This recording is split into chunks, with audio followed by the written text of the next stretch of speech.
अस्सलाम वालेकुम dear viewers, असांजे चैनल ते खुशामदीद।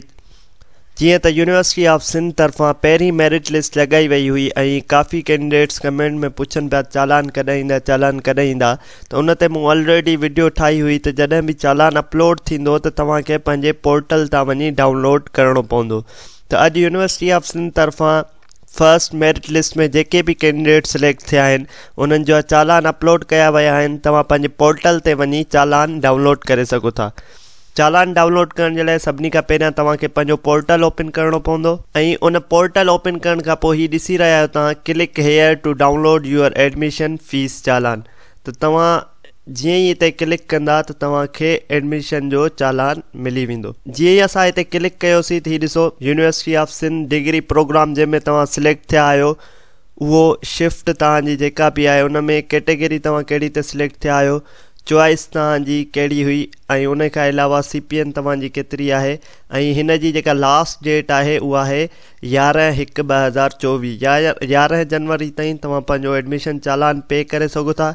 हीअ एडमिशन चालान तव्हां कंहिं बि मोबाइल ऐप तां जंहिंमें लिंक वन जो ऑप्शन आहे उन ते पे करे सघो था। तव्हां ATM ते वञी पे करे सघो था।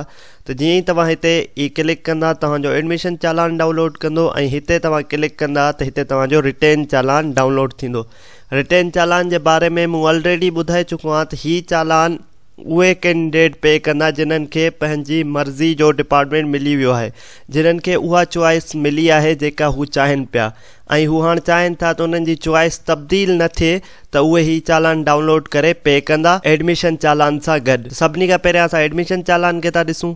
ही एडमिशन चालान आहे सेल्फ कैटेगरी जो, मेरिट कैटेगरी जो सभिनी जो अलॻि हूंदो। थी सेल्फ कैटेगरी जी फीस आहे जेका 1,18,000 इंग्लिश डिपार्टमेंट जी आहे ऐं उन सां गॾोगॾु अगरि तव्हांखे पंहिंजी मर्ज़ी जो डिपार्टमेंट मिलियो आहे त तव्हां ही 200 रुपए जो रिटर्न चालान डाउनलोड करे पे कंदा ही अगरि तव्हां चाहियो था तव्हांजो डिपार्टमेंट तब्दील न थिए।